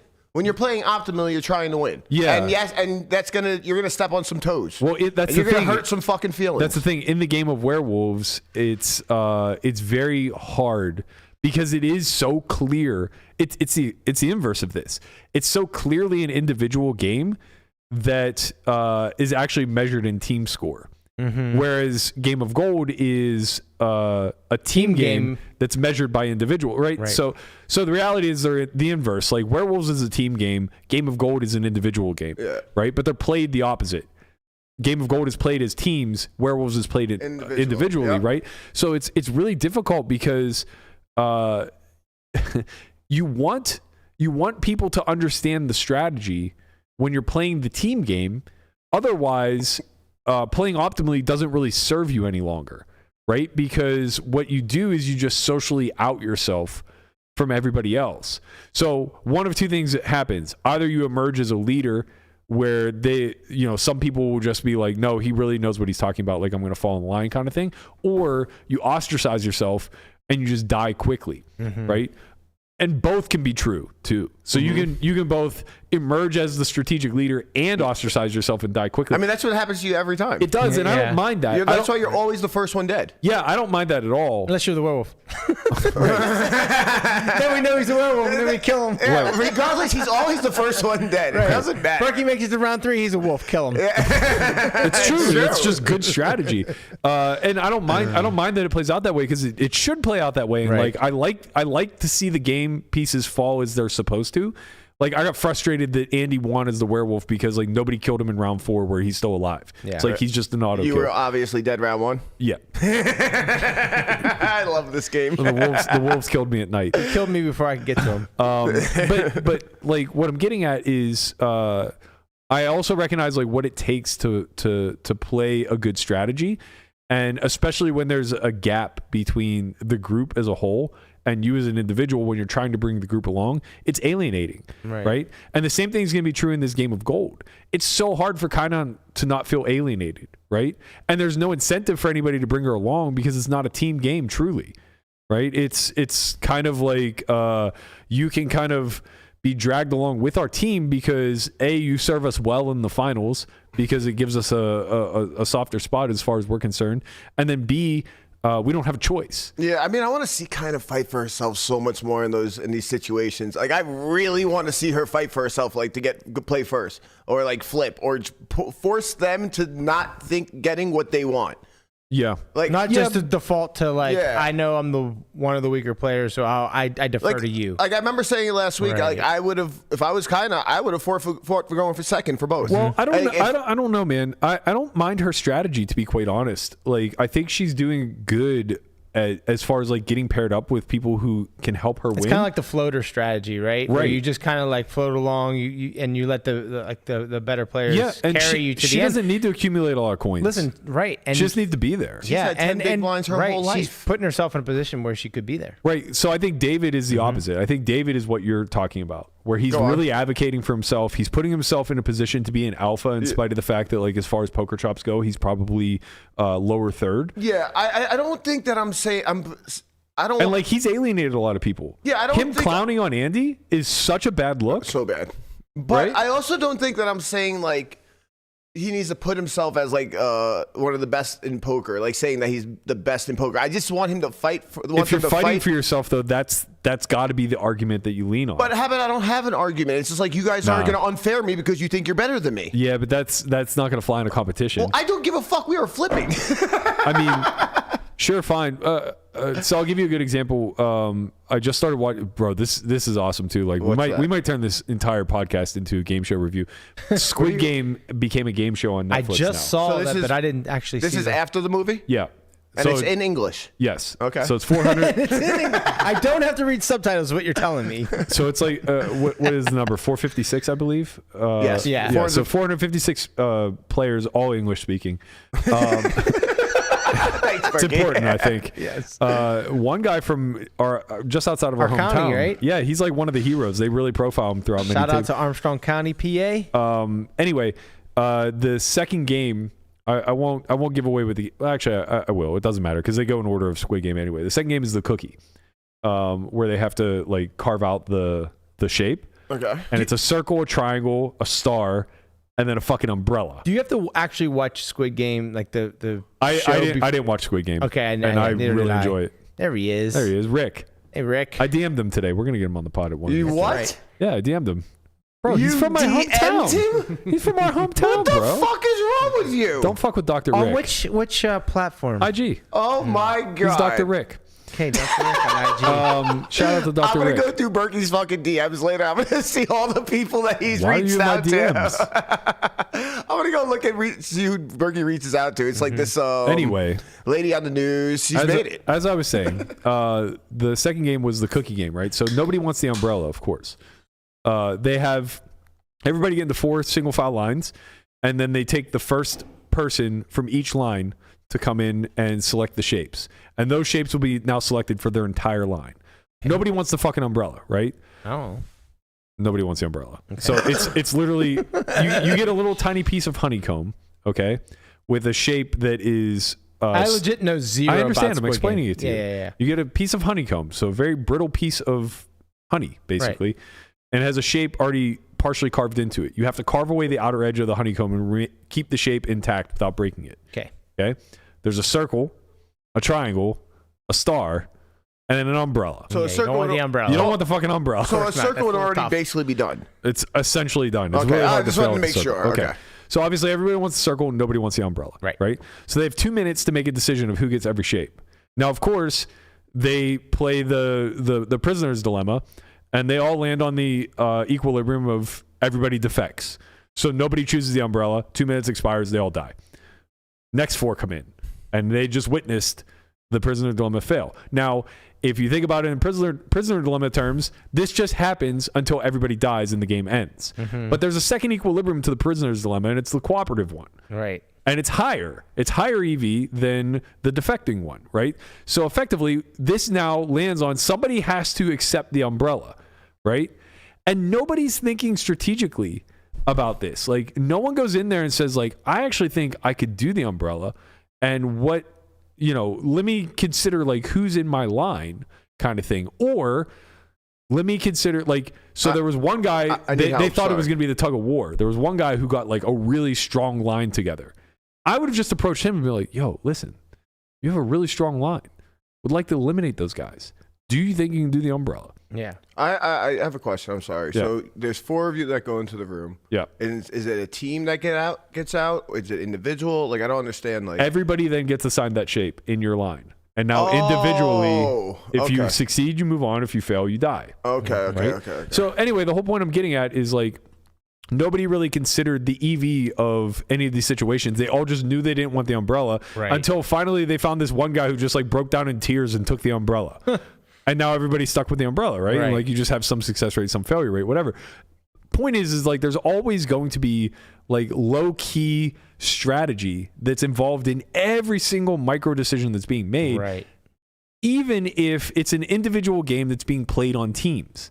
And that's, you can see the people that they're highlighting throughout the course of the show. They're the ones that are sharp enough to get that, right? The ones that are socially engineering how they're going to get teams to rally behind them in order to buy into their decisions, because they're making they're making the highest EV individual decision available to them. Yeah. And I think that that's, like, as sharp as it can possibly get. What? Why are you laughing? Oh boy. Go on. No, this is like this is a non-normal laugh for Conrad. This isn't the courtesy laugh. Melissa just fucking put Guapo's face on that goddamn I was trying not to laugh out loud. This is too good. I couldn't help it. I'm fucking dead right now. That's so good. Oh my god, that's Free so Robbie good. J. Oh, man. That might be the best Photoshop I've ever seen in my life. Man, that was so incredible. Very well done, Melissa. Applause to you guys. That's amazing. All right, so what do we think? Let's put a bow on Game of Gold. What are you guys looking forward to moving forward? Obviously, we have the culmination of the winners round, but that's pretty anticlimactic as far as I'm concerned, right? Like, do we really care who wins between Yo's team and Fedor's team? Yeah, I think so, because the winner of that advances to the finals, right? So you're gonna get to see. Let me rephrase. Do we care if it's not Kina's team? No. Like, I'm I team want Kina here. Yeah, I want Kina to win, so I want. Yeah, well, so that makes it fun to watch to see if they make it or not. Okay, but now Yo has to sweep. I know. Oh, God, Again. I don't want. Right, I can't root for that. Right. I mean, I hope he wins the first 2 just to make it interesting. It's gonna be a long fucking episode if it's Yo winning 3 matches in a row with his mouth open. God, please Charlie no. Caval. Charlie Caval. I can't stand it, man. Charlie. I love it. Oh my God. He's such a character. So then I guess it'll go to the elimination match then, right? Correct. And then so it's it's been a couple episodes since It's DW. it's DW, right? His team is DW, Charlie, and Andy, Okay. and they'll be playing against Robin, Nikita, and who's the third one on that team? Right. Nikita's team. It was. Robin, Nikita. Oh my God. Olga. Oh yeah, Olga. Jesus. Yeah. Oh yeah. Right. We've been waiting for this too. They've been teasing these fireworks for like 4 episodes now. So Right. DW has some sort of meltdown on this next episode, and so does Olga. Yeah, Right. the crazy part is we haven't seen them in so long. I know. Right. It feels like so long that we haven't seen them. Like I Right. almost forgot they're even on the show for a minute. Right. Like it's kind of interesting. I'm looking forward. So to the next match, I'm definitely looking forward to seeing what goes on. Who do you want to win? For the next match? Yeah. Oh man, I'm so Team W, but I think I like the underdogs. Yo, I think DW's done. I I think he's like, that Ace 4 jam, I think he just like Checked out. I think Yeah, he he just checked power out. walked his way out of the mat. Like Yeah. somehow the way Andy played Tilted tilted him him so so much. badly that he quit the game. And the irony is that like I've played a fair amount with David. Like he's just, you know, he's not a folder. Yeah. So like when people fold, specifically like strong hands, Yeah. it hurts him to his core. yeah, of Yeah. course. But the irony is that he's also a punter, like full-fledged, no doubts about it. Even the final hand in the World Series where he lost to Raymer, like it's not even that the hand was a punt. It was actually fine, I think, in theory. But It's 18 the years ago, speed- man. right? But the speed, 19. the speed at which he just like stacked off with middle pair, where he's just like, oh, whatever, man. Like fuck it, fuck the main event. If this is where it ends, it ends. You know, that kind of thing. Yeah. It's just been impressive. So it was no surprise to me, I guess, to see him go out and lose his match in 3 hands. Yeah. If anybody was gonna just like get in there and gamble it up, I think it was David. Yeah. Rip I can see 77 that. big blinds. Pretty Four-bet wild. jam. That was Pretty wild. No Big ante. jam, man. No ante. And you know, Josh's table talk influenced that. Yeah. Did you even look at your hand? It doesn't matter. I was opening it anyway. it starts. It's, Like that it was such an old school exchange. Yep. Right. It starts the heart beating, kind of like, and you're just like, okay, we're in this moment. You've already told yourself, like, if he 3-bets me, I'm fucking jamming. Yeah, exactly. Like he thinks I didn't look, I'm gonna shove it right up his face. Yep. Oh, and honestly, he doesn't have the worst hand to do it with. Yeah. I Not mean, the worst. I'm sure Landon approves, but like, you know. You know. I think we have a pretty clear call pre-flop. And Landon was watching it, and he's just like this.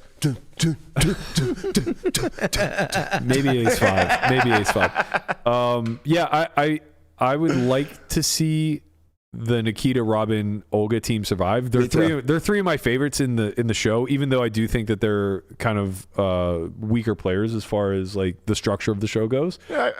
Personality wise, they're 3 of my favorites. We can just say greener players also. Yeah. They haven't. It doesn't seem like they've been in the game as long as everybody else. Well, they haven't. They're just younger in general.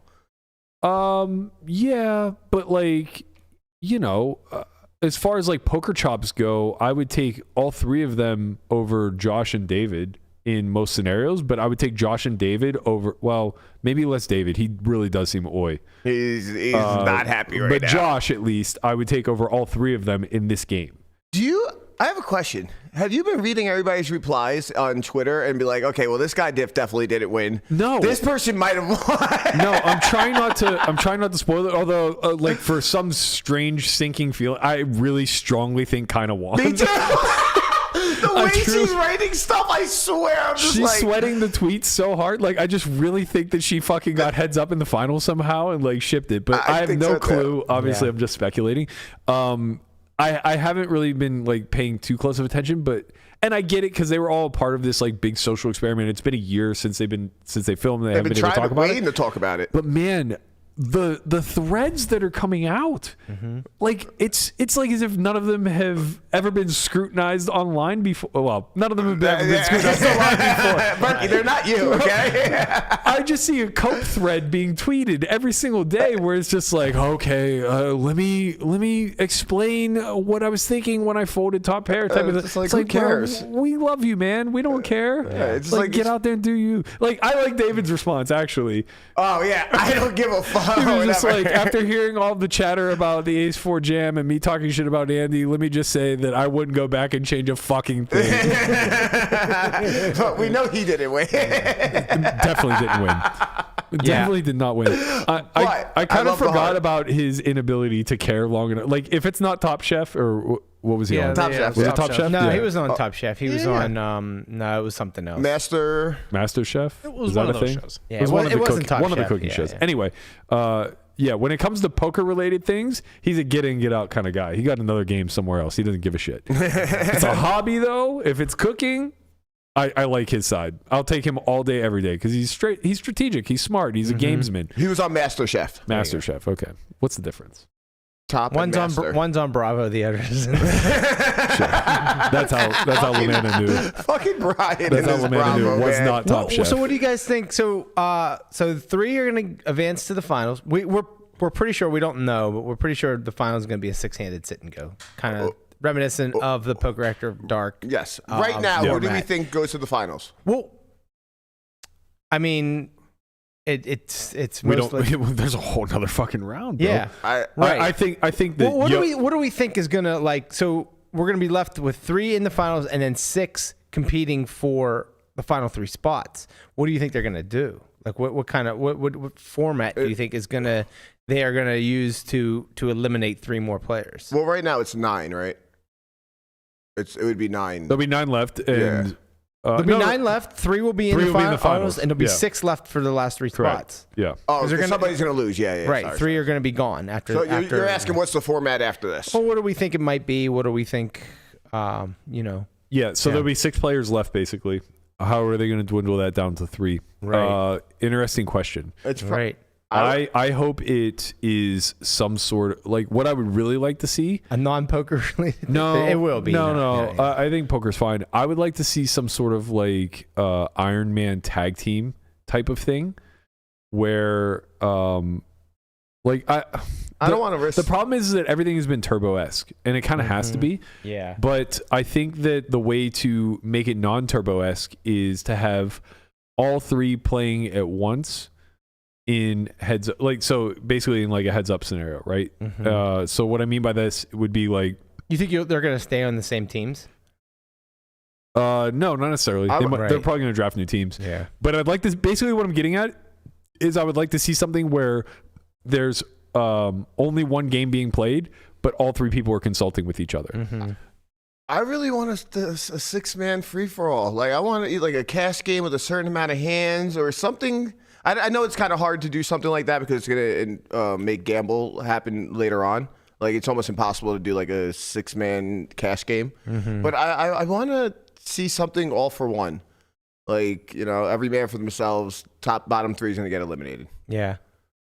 It'd be hard not to do anything outside of a heads-up match because it's like 3 heads-up matches and then the 3 winners. Yeah, the problem with Advanced. doing like a survive and advance type of either sit and go format or cash game format is it's anticlimactic. Yeah.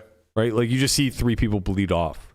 Right. Right? Whereas if you do like a round robin heads up thing like you're suggesting. Right. That's where that's it's the like- only way I could see it happen. So basically like no teams now. right. Just a 6-person round robin. Right. I think that would be interesting. I can get behind that. I think the only problem I think is that it gets a little bit redundant having another heads up format. Like I think that they would probably want to do something different. I don't think I they want also agree with that. So I think it feels like that's why I brought it up because I was like, it seems like that's the most logical thing to do, but it's also redundant. So like Correct. they got to do something different, but I don't know what that would be. They don't want to turn this Just trying to into like speculate. a heads-up match show. Yeah. Like I definitely don't think they Right. want that. So Right. I definitely think it's going to be something else. It could be 3 rounds of sit and goes. So 3-handed sit and go, winner advances. 3-handed sit and go, winner advances. 3-handed sit and go, winner advances. And then the bottom. Or sorry, hold on. 4-handed sit and go, winner advances. So Yeah, there would have to be. or no, okay. no. Yeah. The bottom 3 would. Oh, okay. Be eliminated. Yeah, I see what you're saying. Never mind. That would So be that would make interesting. the 3rd sit and go pretty dramatic because it would be a final 4-handed sit and go, and you have to win to it. advance. Yeah, that would be cool. Oh, actually, I That would really be, like that'd that. Be pretty cool. Yeah. I really, really like that because that makes the last one just like fuck. You Yeah. have to win. Yeah. Right, and basically you would have 2 like so chances. the final one. Yeah, the final one would be a losers Yeah. bracket essentially. Right. Yeah, I love this. That would be cool. Yeah, I really like that. Yeah, I can't get behind the heads up thing anymore. I don't want this to become a heads up show.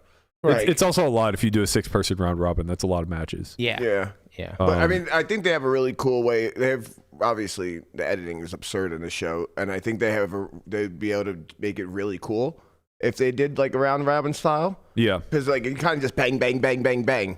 right. But I'm out on the heads up. I don't want this to turn. We'll into a find heads-up out show. soon enough. Man, I'm excited. Fuck, I hated this show, episode 1. Now You love it. I am all He's hooked. in. I fucking love it, man. Didn't It's take long. great. All right, let's wrap up on our weekend Warrior picks. It's time. Okay. It's time. It's time. It's not time. Yeah, surprise me on this. It's time. Yeah. Keep going. It's time. It's time. It's time. It's time. It's. I can't breathe. Apparently, it's not I time. can't breathe. It's time.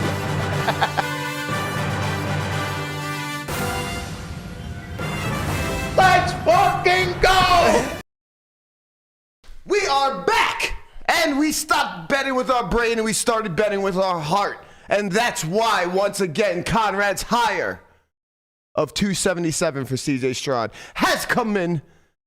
No sweat. Honestly, no sweat. You're doing a lot better since you've deviated away from the Steelers. Ever since I stopped using my brain.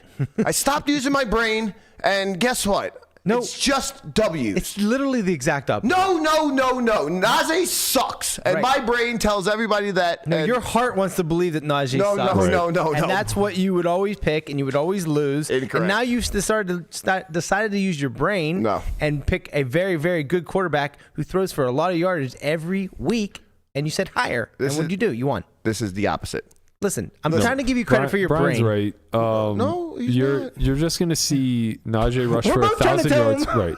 that he's smart and he's doing something smart. He's like, no, No, I'm not. no, of course. I didn't use Listen, my brain at all. You guys don't understand. Betting Najee lower is the smartest thing one can do ever. It hurts. They Bro, suck. every Najee week. sucks. Not only is he going to rush for 1,000 yards again for the third my time God. in 3 seasons, but he's going to do so with Jalen Warren probably rushing for somewhere in the neighborhood of 800 yards. Yeah.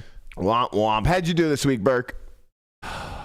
I picked with my Heart. ego. Ego. No, Yeah, ego. it was ego. I wanted the Caliente pick. Mm-hmm. I was so on fire with the fiery pepper pick, and I got greedy. They had Najee. He was Caliente. Mm-hmm. You 1.25x on rushing touchdowns. Yeah. And then I saw Jalen, and he was 1.5x on any touchdown. You want to get real spicy. It was on any touchdown. I was like, Yeah. I think this is going to be a little more of a passing game. Like, Jalen's my guy right now. He's the most likely when it's 1st and goal from the 9 to get the fucking touchdown. Mm-hmm. But I did say, I obviously wasn't on air on Wednesday, but I was heard amongst the halls saying this, that Freiermuth was going to have a breakout game. I was positive of that. I was so disappointed to see he wasn't on the higher lower picks because I was just like, whatever I can go higher on Freiermuth on, I'll take them all. And ironically, I initially had Deontay as higher than 0.5 touchdowns, Mm-hmm. but you took him as higher 53 yards, and you can't have the same player twice. So I backed off. Yeah. We both would have lost Well, for the exact same reason Listen, that they didn't challenge the goddamn touchdown. I'm very, very sure that the refs, Mike Tomlin, and Deontay Johnson himself were all conspiring against me I think for me so. to lose. I think so. First of all I needed was higher than 53.5 yards. Yep. He got 50. Yes. What did he do on the very first reception? He gets catch. He runs back, very Deontay-esque, Yeah. runs backwards Yeah. for 5 yards. Yeah. So he starts it off at negative 5 yards. Yep. And That then hurts. then he gets a touchdown, which was like a I don't know, 15, 20 yard touchdown pass. Yeah, lock. Right? Lock City. And the refs don't call it a touchdown when it clearly was. Correct. And then Mike Tomlin doesn't challenge it Yep. when he should have. Yep. And so I'm left with 50 yards, and I missed it by 4. Kind of insane, actually. I might buy into this conspiracy theory because Yeah. the things that Mike Tomlin has challenged throughout his tenure in right. Pittsburgh have been some of the most ridiculously impossible to win challenges I've ever seen. Oh, look at that. Deontay Johnson showed up to the fucking podcast. You're an idiot. Look at this. Oh, hey, Deontay, how you doing, buddy? Fucking trash. You're an idiot. Talk to me. Talk to me come playoff time when we got that bye, baby. Yeah. Oh, my God. Talk to me when we're Got that 13-4. The Got Ravens that- are in the fucking basement. Ravens got a tough schedule coming up. They got the Niners. Yeah, they do. Well, they have the Rams, the Niners. They have They have somebody else really strong, too. the Chiefs, I believe. the And then the Chiefs? Steelers. Man, they They might have the Dolphins also. They don't look Maybe it is the great, but they know how to win games. They look like the Steelers, man. No, Well, but they're- they have a quarterback that can win. Listen, They don't have a running back though. Yeah, Yes, they Well, do. yeah, they do. He's a quarterback. I mean, He's also their quarterback. he Oh, has yes, no he's good. respect for Gus Edwards. Gus Gus Edwards Edwards stinks. had- No, he just Gus- gets touchdowns, bro. he's good. And I mean, what's his name? Their young guy. It starts with You a don't K. know his name because he didn't get the fucking ball. Isn't he gone? I wanted to say Kyron Williams, but it's Kenneth something. Don't worry, he something doesn't like get the ball. that. Yeah. It doesn't matter. No, I mean, Didn't By somebody? the way, did anybody see the troll last week? Whenever Casey sorry, played, Keaton Mitchell. He's actually pretty good. yeah. Did anybody see the troll last week in Philadelphia when they played Kansas City? Oh my God, that was so fucking funny, dude. It was Kelsey, Swift, and Hurts. It said Kelsey Hurts Swift. Yes. Dude, it's literally the center, the quarterback, and the running back, and it just lines up. So fucking good. good, Yeah. man. Like, how does that happen? It's just so Yeah. good. How is your brother involved in that? What kind of sim are we We're living definitely in? living in a sim. What kind of sim are we Right. living in where your brother's team has a running back named Swift and a quarterback named Hurts? Like, come on, bro. This is too good. That was It really so is. good. It's so amazing. It's So incredible. Do we know how Hunt did? Did his man get a point? I think he lost. think I have he no lost. idea. I'm not sure. Seems like something he would lose. I think he lost too. He didn't pick fucking Highland. Did Down bad. I think Landon won his. He had Trevor Lawrence higher than 0.5 interceptions. He Yeah, threw he a won. pick. He won. So we have Conrad and Landon on the board. Brian and I taking an L. And that means Connie's on his way to the top. You got a long way to go, big guy. Yeah, like 7 more weeks. Okay, and I'm listen, winning. listen, And I listen. don't You got- never let go. Here's the Never gonna here's give the you Ravens rest of season schedule. Okay. At home against the Rams, who look pretty good. All right. Let's Whatever, not get but too far. let's not get too far. Sure. At Jacksonville, Yep. That's right. at San Francisco, That's right. home against the Dolphins, Uh huh. and then the Steelers. Well, In Pitts- he'll no, definitely at win home, one right? of those games. What's that? At home, right? At home against the Steelers. Yeah. Yeah. He'll But definitely win they that got game. but they have to play on the road. They I have, hear three losses, maybe 4. maybe 4. What? He plays the Steelers. That's an automatic win. I hear 3 losses for sure coming out of Dolphins. there. They play. You they heard play, it here first. they Steelers play- win the North. Yeah, they play an 8-3 team, an 8-3 team, an 8-3 team. They play 3 All right. after they play the Rams. They play 3 8-3 teams, and then they play a 7-4 team. In the For what it's That's right. worth, I think they have more trouble with the Rams than they have with the Dolphins. Dolphins can't beat anybody that plays decent. Okay. Dolphins suck. Well, if you were being actually honest instead of just your usual Conrad self, you would admit that the Ravens struggle mightily with the Steelers. I don't watch Ravens Steelers games. Well, you I should. don't It's care. fucking must-see TV, man. That No, will it's certainly not. get flexed into prime time, as will the Steelers Colts. We have a lot of prime time coming up. We play the fucking Thursday game in 2 weeks versus New England. How on earth? There's no way the schedule makers thought it was going to be this bad. No. Whenever imagine if Matt Canada were still reigning over the offense, Right. and we saw the down bad Patriots, Oh God. the 2-27 Patriots, less Mac Jones, I think. I mean, it's a Thursday. He's gone. It's a Thursday game. Those games are usually not that great, so it's. yeah, I think they set a pretty strong precedent having last Thursday be the Ravens versus was it Ravens Bengals last Thursday, or was that 2 Thursdays ago? Last Thursday was It was Ravens Bengals, it might have been. right? Ravens, maybe. Pretty sure Bengals. that was when what's his face got hurt. Yeah. There's a rumor floating around. I don't know how true it is, but there's a rumor floating around that Burrow is going to have his thumb amputated. Rumor is that it was a prior injury that was bad, and then they didn't address it, and it got worse. And since then, there hasn't been circulation to his thumb. No. This rumor has come from the Steel City Twitter account. No, it actually came from Rob. at It's the- even at the worse. gym. It's even fucking worse than the Steel City fucking Twitter account. He does hit me with a lot of fucking Nonsense. he for sure reads non-news sites way too often. He's like, "Did you hear what happened in Ohio?" I'm like, "No, what?" He's like, "They passed a law that you can abort a baby the day before it's born." I'm like, "No, they didn't." Like, no, they fucking didn't. That definitely did not happen. God. Yeah, no. Yeah, no, just no. But hey, I don't know. I'm just saying, like, he might lose his thumb. Burrow's thumb is fine, guys. Any Bengals fans out there, nothing to sweat. It came from Rob. Well, rumor is that, well, that's not rumor, actually. He's getting the surgery today, so I guess we'll know more sometime tomorrow. Yeah. Keep you updated on his thumb. Do you think he'll be on the injury report? If he loses his thumb, is he like 4 fingers now? He is on the IR. If he loses his thumb, he's going to have to switch to running back or get the hell out of the league. All right, that's going to do it for us today. Hold on a second. Jesus Christ. What I did we love how you forget? guys just love to skip. Oh, was for there me. MMA this weekend? Oh, how Doesn't do we matter. Yeah, how could we forget? Well, I didn't think you picked if there was an hold on a MMA. Bravo, what you got over there? You cook? I'm going to let you guys know, and I'm going to let the chat know why I was purposely skipped. And it's because I'm perfect. I have made 7 NFL picks, and all 7 have been incorrect. Well, you didn't try very I have hard. made 5 MMA picks, and all 5 have been correct. So you're- that makes me Perfect. Perfect. I'm batting 1,000. That's Yeah. How'd you do this week?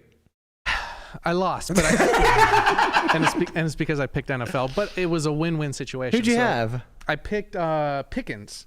I took Okay. Pickens in the lower, under 43 yards, and my mentality was, Oh, well, he had a bomb. Yeah, if Nice I win, team. that probably means that the Steelers lost. right. And if I lose, Uh-huh. means the Steelers probably win. So Right. happy wife, happy life. Right, Yep. right. I That's come in the right. pod, the boss is going to be in, good spirits. Sure. So, it sort of worked. Hey, it's Okay. nice to see the Steelers throwing down Well, the we field. appreciate your pick. Much like Conrad with his negative riz jujuing the Steelers. We appreciate any and all support. There we can is get. nothing about Conrad as Bro, you've negative managed to riz. get the entire AFC North's quarterbacks hurt simply by rooting against the Steelers. Yeah. I might have. I don't know what the fuck's going on. Lamar, but watch out, buddy. I run You're- real fucking bad. Your days are numbered. That's going to do it for us today. Don't forget, we do have a Twitter Tuesday up on our Twitter account. You can follow us at onlyfriends_pod. The prompt is, what are you wishing for in December? Hashtag Twitter Tuesdays Oh, this is easy for me. with a fun birthday meme of Joe Biden.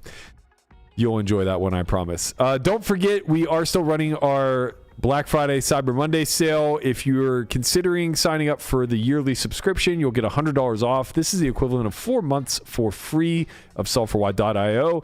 Head over there, use the code BlackFriday23. The offer is going to expire December 1st, so you have this 4 week days. or so. Yeah, till the end of the week. Thursday night. Yeah. Also, we have the Academy. If you guys are interested in that, head to academy.sellforwhy.io. Sign up before December 15th. Save $500 on your admission. We have 1 in January, 1 in March, and 2 in May, including an MTT Academy that's led by the one and only Matt Hunt. Thank you guys all so much for joining us. I know this one went a little bit long. Hope you guys enjoyed the Game of Gold review. We'll be back again tomorrow. Less a Conrad. I believe Plus a Melissa's- Melissa. Yeah, plus a Melissa. I believe Melissa's going to be joining us tomorrow. So Sorry, be guys. sure to tune in noon tomorrow. We'll see you guys all then. Later, squad. Peace. Peace.